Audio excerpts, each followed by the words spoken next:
sometimes it's better to just press the live button and just go for it.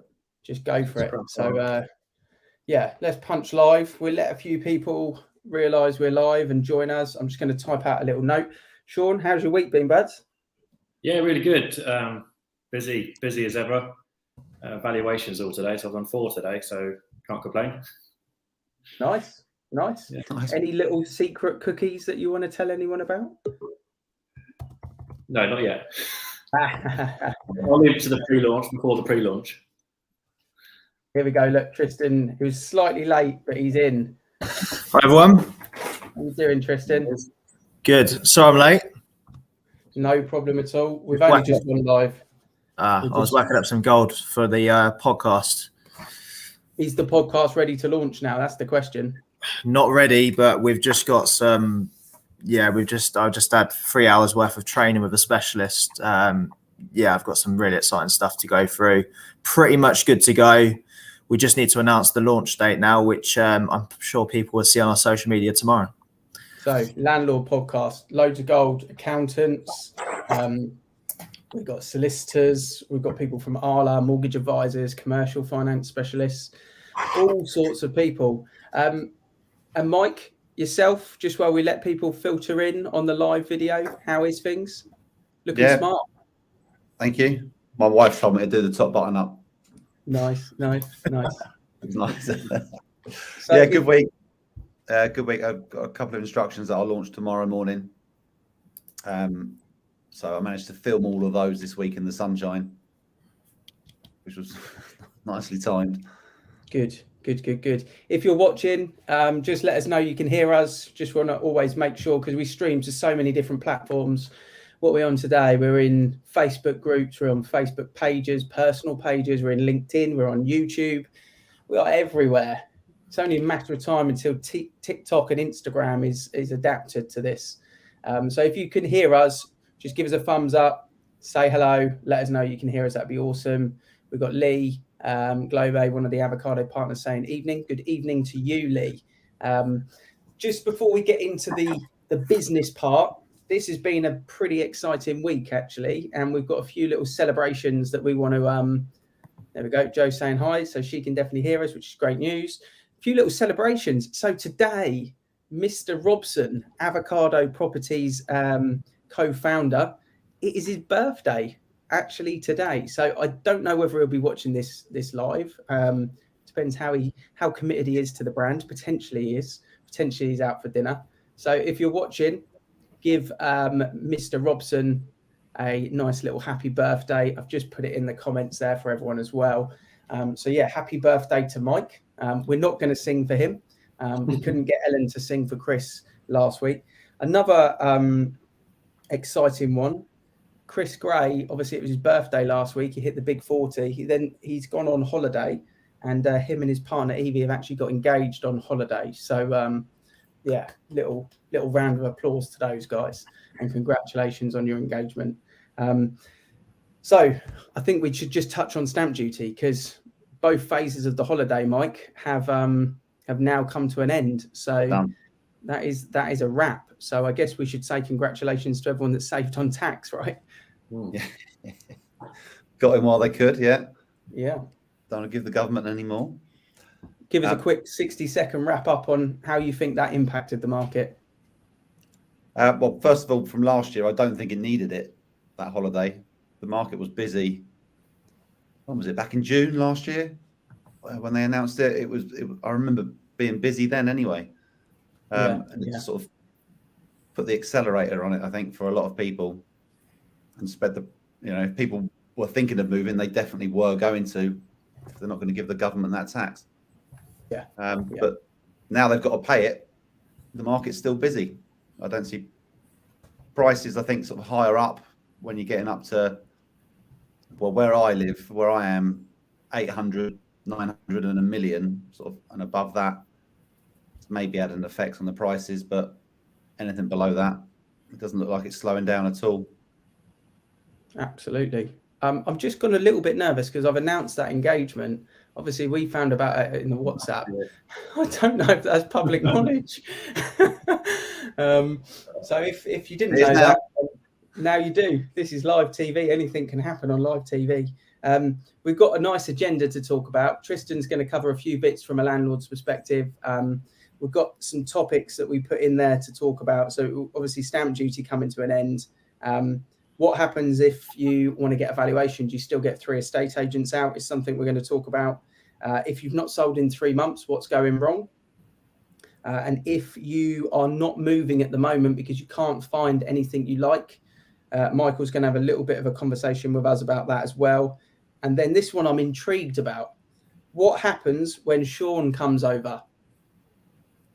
Well, save that till last then, shall we? Yeah, let's save that till last. So that's an exciting one. But Tristan, busy bee on rentals? Anything exciting coming up on the horizon that anyone watching might want to let? Yeah, it's been a manic week for me, to be fair. You've probably seen me on the landlord page in the office at sort of 6:30, leaving at 8:30. Long old days. Yeah, it's been absolutely crazy. 3 take-ons coming on at the end of this week. Also got a little announcement. I am going to be coming back to the Bracknell market as the wait has ended. So this weekend I've got some nice take-ons due. Which you'll see, a mixture of family homes and 1-bedrooms. I've also got 3 more coming onto market over the next 4 to 6 weeks. Just waiting for dates to be finalised on those ones, but all 3 are coming on. 2 are townhouses, 3 bedrooms. So lots of family homes coming to market, which is great, along with a lot of content coming for the Landlord Podcast as well. Awesome. Breaking news. Oh dear. The rabbit is out the bag. I repeat, the rabbit is out the bag. Hasn't told the parents. If you announce it in a WhatsApp group with 20 people, you must put a disclaimer to say, do not post this on social media. But what Chris should know is obviously we go live. So we tell everyone, we tell the whole world. The whole world is watching this video. There's more people watching this than the 6 o'clock news on BBC right now. So I do apologise, Chris, if anyone is watching that you haven't managed to tell. But massive congratulations. I'm sure you're getting a lovely tan and I hope you're enjoying your well-deserved holiday. There we go. So, yeah, busy. Tristan back in Bracknell. Excited to see that happen as well. Lots of lovely listings coming your way. It sounds like Sean and Michael, you guys have got new instructions coming too. So let's talk about valuation. I think it was yourself, Sean, that you were wanted to discuss. Do you still get 3 people out to value your home? So if someone's looking to sell, I guess the question is, why are they getting valuations? But why are they getting 3 people or more sometimes? Yeah, I think it's something we've noticed at Avocado is some of the basics to us don't seem to be the basics to us. So whether that's feedback, which we've been discussing, what's the expectation of feedback, if that's going to be given immediately after the viewing or if it's going to be the next day. Certainly from putting an Avocado hoodie on and going and taking a look at some houses, people are still thinking they need 3 valuations to get the price right. And obviously in Fleet, where I'm in at the moment, you can't drive down the high street without paying I Spy to how many estate agent offices there are. So, I think anyone who puts a suit and a tie on is going to guess a price. And with how many properties are selling, I think you're going to get the price roughly right. So why are people still getting valuations? Are they choosing who to sell with? Are they not ready to commit to one, or have they not had recommendations, or are they looking for something a bit different? The question I've been asking people is exactly that. And strangely enough, people are still not sure what price is going to be there. So if people are given the right evidence on comparables, or are they even discussing comparables at all? So I still find you get such a variety of pricing. It's kind of why we want people that kind of work for Avocado, running their own business, that work under the brand. We want people that live in the area, or that they've spent a significant amount of time living in that area, or they've worked in that patch for a long, long time, because they're going to know everything they need to know about the community, most importantly. But the pricing is very simple. I think at the moment, the way the market has gone absolutely bananas, there is some agents that are trying to put prices on to win the business. Unfortunately, it's the age-old thing. It's been going on for 2 or 3 decades in agency. And I also think there's people that are getting left behind because they don't realise how crazy the market's actually gone. Are you finding that in Buckinghamshire, Michael? Is that the same issue as what Sean's having in sort of North Hampshire? Yeah, I think it's the same everywhere, to be honest with you. Be careful with what I say, but you usually find certain companies, certain estate agents who have targets to hit. You know, they'll go around just to get it on, regardless of the price. It's just, I've got to get that property onto the market. And I think those properties are the ones that are just sort of sitting there and lingering on the market. It's the same everywhere. Yeah. Targets to hit. So just update on the engagement announcement. Off the hook. Thank you, Chris. Appreciate that. Mike Robson, we did say it was his birthday. Is he going to be watching? Of course he is. Or is he going to be out and about? He is watching, and he's apologising to Chris as well. Happy birthday, Mike, if you are still watching.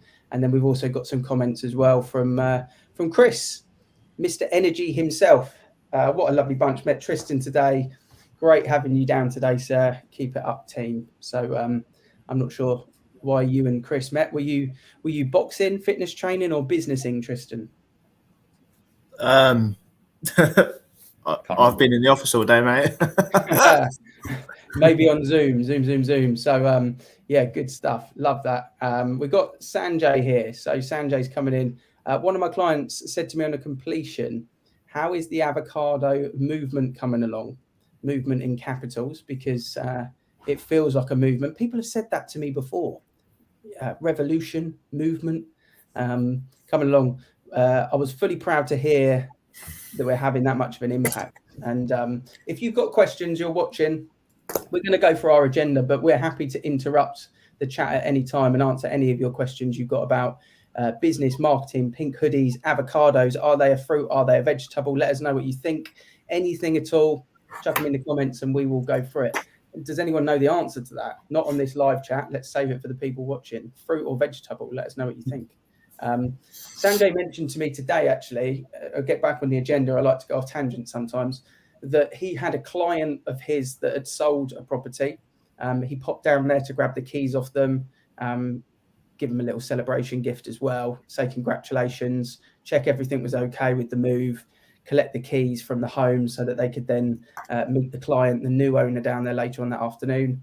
And she was having to go to the centre of town where there's no parking to pick up keys from the agent she's bought from, which is the last thing you need on completion day. And I know we've mentioned it before, but these are the little finer things that we're trying to do to up the reputation of estate agents. And, you know, if you are an agent watching out there now or later on after the live, do those little things that make a difference. You know, most estate agency offices around here have got 4 or 5 plus people in. You know, get off your bum and get that shiny suit down to the house and meet with the key. No harm in that whatsoever. Mike, if you're not sold in 3 months, what should you be doing, bud? Something different, not repeating the same process. Yeah, even in this market, very busy, even with stamp duty finishing, like we've said, it's a busy place. Prices still creeping up. So if you haven't sold in the last 12 weeks, something needs to change. And not usually, it's not just the price, which is probably what the estate agent's hammering on at. Hit that price reduction they need. There's a lot of things you can do on the marketing, isn't there, to make a house look completely different. We've seen it time and time before where an agent's so quick to get a property online. You know, we sort of briefly touched on it, Sean, a minute ago, but they're so quick to get their figures and get it online that sometimes you actually need to say to a client, look, my advice would be take that rug out, move that chair around that direction, turn that bedroom back into a bedroom, clear all of the mess that's in there. 10% declutter. We often talk about that, getting 3 or 4 cardboard boxes and 10% move out. And the photography, just some micro staging sometimes is all it needs. Just move a fake set of flowers or buy a new bunch of flowers and put them on the kitchen windowsill, bring a little bit of colour to the room. It's not always decluttering. Sometimes it's slightly depersonalising, but also adding a little bit of those fine touches. What I often find, I don't know if you agree, Mike, is every time I've sold a property, the moment that we've got it ready for the first batch of viewings, you almost fall back in love with it, and you actually think, oh, right, I finally finished after 7 years what I wanted it to look like, and then you're selling it on. But all of those little things can make a big difference, I would imagine, from your point of view as well, Michael. Would you agree? Yeah, the devil's in the detail. I think just the tiny little things. Decluttering, a word used a lot, but just showing off as much space as you can in your house. But I think little things as well. There's a house a vendor I was speaking to today who's on the market with another estate agent, and she's got daffodils in one of the pictures, which predates it, straight away. That's how long it's been on the market for.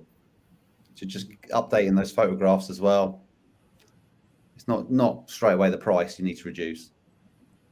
I was going to say, I'd absolutely agree with you there. I think most estate agents, they don't want to offend the vendor that they've met on the day one, and they've told them how impressed they are with the house and what they think they can sell it for. So later on, when they're getting the feedback, they're not listening to it. They're not delivering the real feedback. Often they're actually delivering feedback which is targeted at price. And if you've already addressed price and tried it and that hasn't worked, you still need to listen to that feedback. One of the properties I've got under offer at the moment is the feedback was it is lacking a second bathroom. We highlighted that to the seller. They've taken it off the market. Believe it or not, they've gone and put a second bathroom in, and we've sold it for the full price. So the extreme measures, but if another agent beforehand is telling them to bring the price down by another 50,000, well, they've saved themselves a hell of a lot of money by not doing that. So listen to the feedback, really. And obviously us guys doing every single viewing, it's a lot easier for us to do that because we're in the heart of it. Jimmy Jr. is not doing it and just saying it went all right, but they've got more to do. So Jimmy Jr. Yeah. I've got a lot. I think it's patience is something that our industry sometimes lacks, and to go to that level to then achieve the goal is great advice, Sean, and also great patience from the owners that they've gone away, invested to obviously gain back. So yeah, powerful stuff. I just thought I'd recap on the Zoopla House Price Index. It comes out monthly. It's a great report. Zoopla, Rightmove, whether you like both or one or the other. One thing that Zoopla does do much better than Rightmove is reporting data. They give a really good set of insight reports, much better than the Rightmove one. Got some feedback. Someone might need to just turn their computer down a little bit. So yeah, just a couple of statistics that's come through. 6.1% up on house price growth over the last 12 months.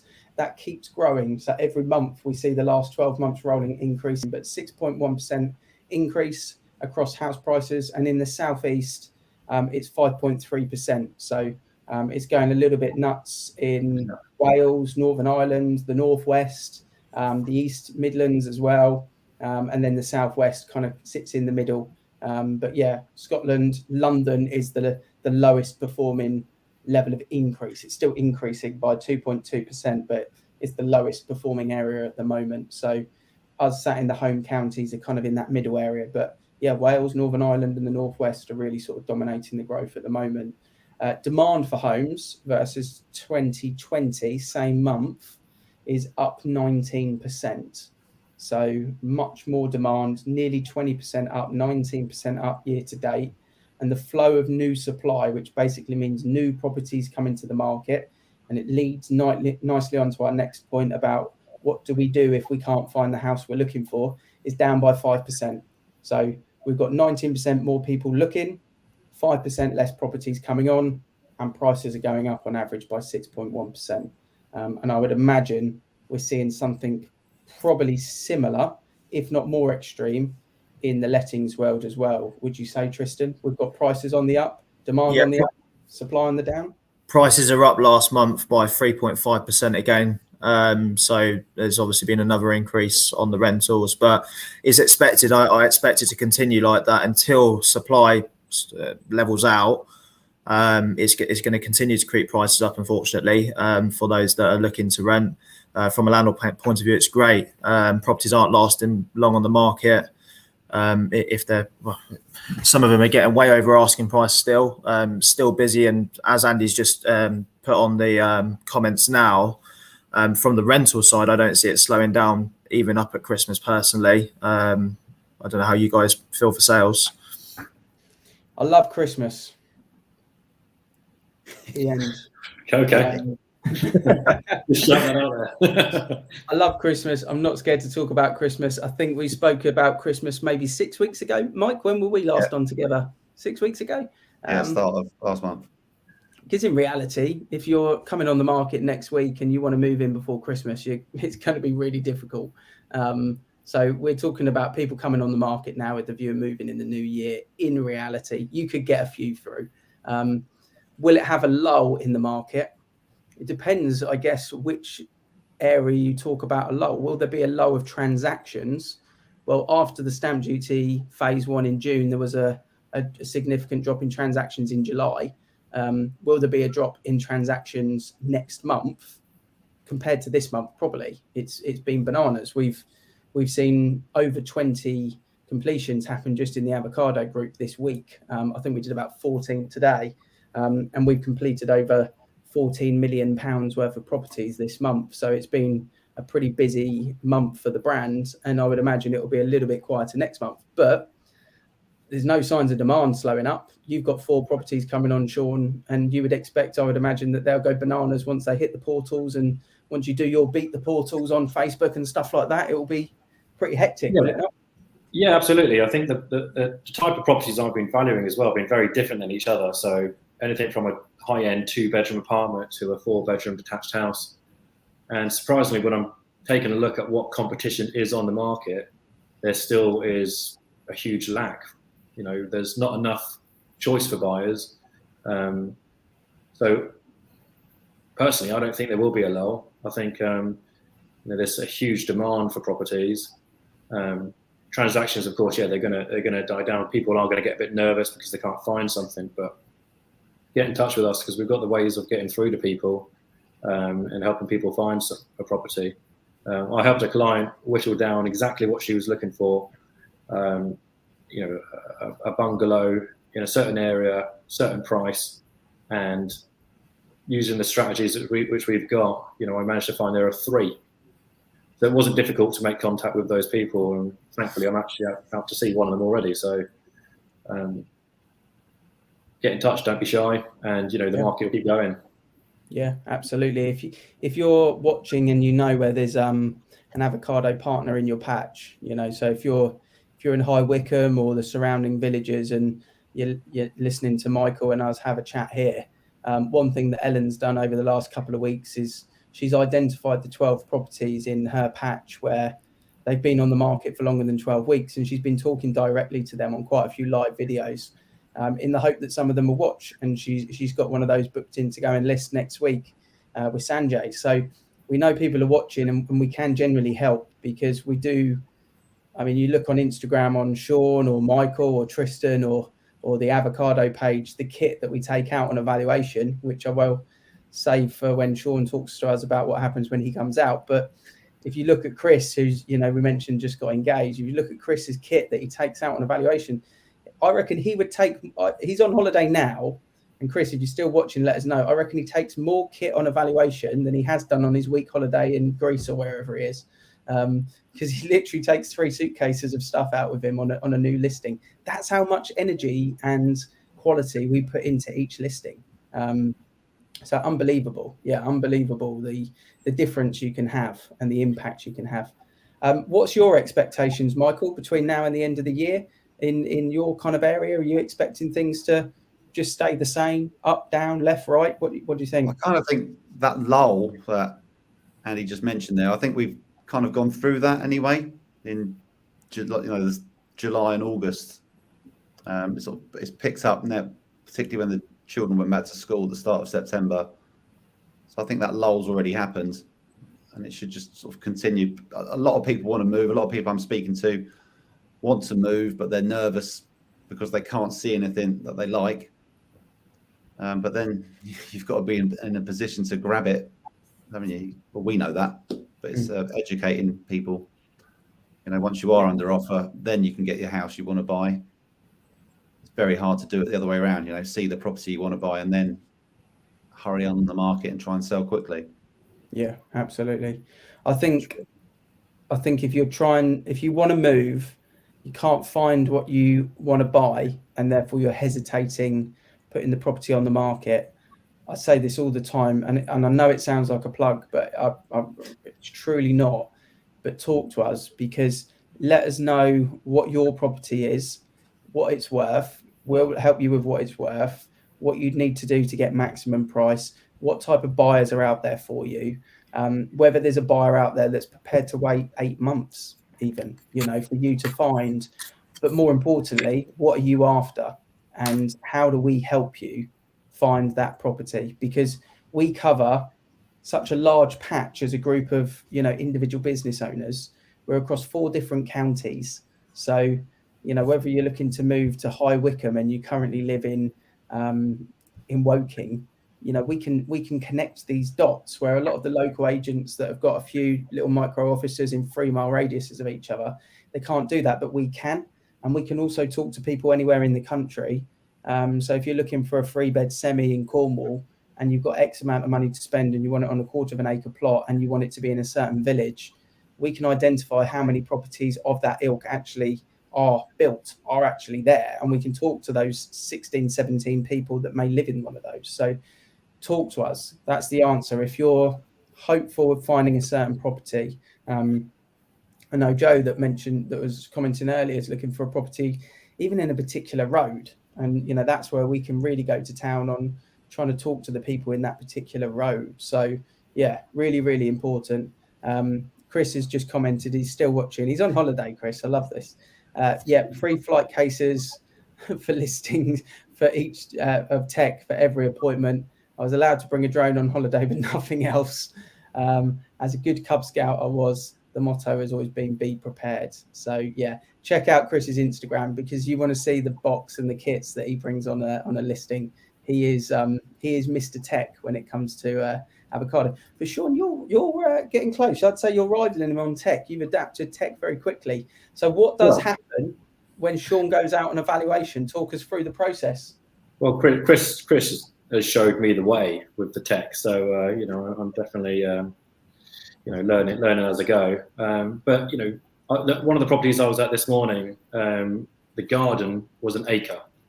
Now, as an old-fashioned estate agent, I could not market that to the way I visually saw it. And let's be honest, you need to bring people down to properties to see them in person before they're ready to commit. So I just instantly had in my mind, the drone. It completely could show off that land and the garden. But when I'm doing a valuation, I don't like to talk about how well other properties have sold for, whether they've been with me or with other agents, around the corner. It is always about what is going to work well for this property and for this client. What are their needs? What do they want to do? And what's going to work well to show off their property? And I could talk all day about that with people. I don't need to bring out 20 comparable properties and let them choose which one is most similar to their house for me to then come up with a price. We're experts. We know the price, and with our experience and how we talk about, that we get to that very quickly. The tech I like to show off, and of course there's the tech that I put out there and I put for marketing to attract buyers. But not only does that go to the buyers, but I like to make a nice video for the sellers to keep as well. We've all had some guy knock on our door 20 years ago with a drone saying, "This is your house from an aerial perspective. Would you like to buy it?" Well, when you sell your property with me, you get a little memento as well. Love that. Absolutely gold. Little touches. We've mentioned it, haven't we? All these finer little touches that make a big difference. Tristan, if you are a buy-to-let landlord out there now, a future investor, someone that's interested in putting their money into property rather than savings. In fact, I was talking to someone on the phone today that had a substantial amount of money in a load of ISAs. They were maxing their ISAs out each year. They were making them bobbins, 1.2% margins, and they were looking at other ways to gain some capital. So if you're one of those people at the moment that think, right, I'm making no money by having money, I'm going to invest in property. The Landlord Podcast, we mentioned it at the start. What sort of conversations have you been having with people on that podcast? We had a few different, to be fair. There's a couple in mind that would work. So first of all, we spoke with Akil from Our Mortgage Broker, talking about BRR. So different ways of investing in property, but it sounds like they've already got the capital there to potentially purchase a properties, depending on what they're looking at, which if they follow our Facebook page, which is the Landlord page, they can see we do buy-to-let of the week. So for selecting that buy-to-let deal that they're looking for to get the yield and the growth from the property, then I can certainly help with that side. But bricks and mortar is obviously a great investment for that. We spoke to Mike on one of our own, talking about growing the portfolio, what he looks at and how he looks to obviously increase his portfolio, or how he's done it in the past and how he's helped other landlords do the same thing. And then you guys sat down with Dave, and unfortunately couldn't make it for that podcast where you talk about in a bit more detail. So we've got 3 different aspects talking about different areas of that could benefit any current investors or potential landlords that want to get into becoming a landlord. There's so much information on there, and we're looking for new guests as well. So if you are watching, if you specialize in a specific field, whether it's a specialist tax accountant, whether it's just a build to rent company, or any one of those nature, any different field that you feel would benefit someone that's watching, I'd love to hear from you, because we're looking to get more people on the show. One type of guest that we'd love to have on the show actually is if you've been on any of these property education courses. There are some good ones out there, but if you've been on one of these dodgy scam ones and you spent thousands of pounds on it, and it hasn't really resulted in giving you anything more than a wormhole of more cash to put into education, we'd love to have a chat with you as well, because there is a lot of people that get easily manipulated by those. So that would be a great guest if we could have you on there. I must make a shout out to Will and Mike. Will and Mike, Sandhurst, Crowthorne and Finch. Just as I remember, they completed on their first property this week. Lovely £1.2 million house in Finch Hampstead. So congrats to those guys, because it's a special moment when you get your first one. And Andy Humphreys actually completed on the first property that he ever listed since he became just today, I believe. So always a special moment as well when you see your first listing go over the line. That's great news. Michael, in a quick wrap up, what are you looking for at the moment? What type of property? 4-bed detached. The end. The end, yeah. 600, 700, thousands. That I would say is probably the busiest sort of marketplace at the moment. That's where most buyers are looking, in and around where I am. First time buyer market though is strong as well. That's come back a lot of flats that weren't selling 6 months ago are starting to get the prices they want now as well. But yeah, those 4-bed detached, 3-bed, 4-bed detached homes, that's where it's at. Awesome. Love that. Sean, in Fleet, Church Crookham, in and around that kind of North Hampshire patch, any type of specific property you're desperately after? Yeah, I think I'm getting huge interest in people contacting me saying, if you come across a 3-bedroom detached around the 500 mark that needs work, that people want them. People just want them. Anything that's good that they can build, turn into a 4-bedroom detached house. There's a huge need. I mean, the house prices have just jumped massively in Fleet from 600 to 700, in a matter of months. So people are looking for those properties which they can make their own.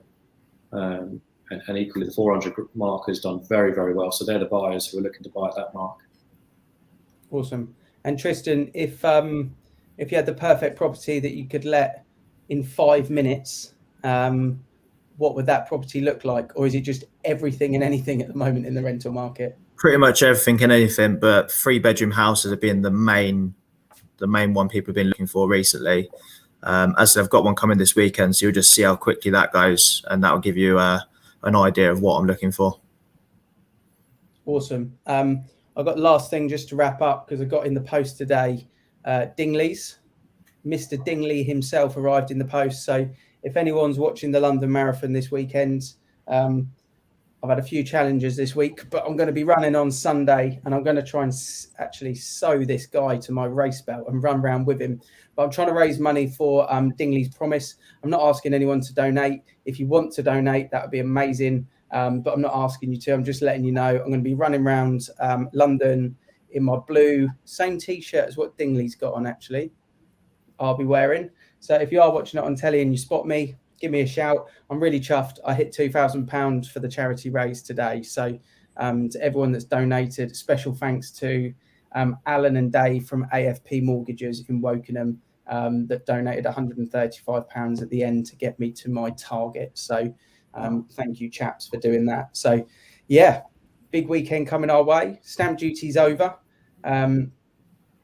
It's going to be an interesting last quarter, isn't it, for the property market? But if anyone's thinking New Year move, get in contact with us. Obviously, we're live again next week. Anyone on this chat got anything to add before we close up? Sean, Michael, Tristan? As usual, just get in touch with us. Yeah, just for me, buy-to-let of the week will be out tomorrow on our Facebook page. So if you're looking for an investment, then take a look. Awesome stuff. Michael? No, all good for me. All good for me. Just need more, like everybody needs more stock. I've got the buyers there already sort of lined up. Just get in touch. Yeah, if you're looking at selling, give us a shout. We would love to have a chat with you. Thanks to everyone that's commented on this live as well. Apologies to Chris if I let the rabbit out of the hat to the World Wide Web. And we'll see you again Thursday next week at 6 o'clock. Oh, Ian. Yes. What time are you going to do on the marathon? What's your time going to be? Well, my time is that I'm going for is 3:50, 3:55. But I could only just start walking again after a bit of a back injury this week, about 24 hours ago. So now the goal is to get round with this character. But I'll report next week what time I managed to get round. Got a little spot of man flu as well at the moment, so it's going against me. But yeah, in fact, I will say live. M&S have stopped selling their flapjacks, which is a catastrophe for me because for the last 6 years, every long distance race I've done, that has been a vital and integral part of my carb loading experience. And everyone loves those flapjacks, but they're not selling them anymore. So if anyone does see any in M&S, please DM me. I'll pay big money for those. Big money. The black market. See you later.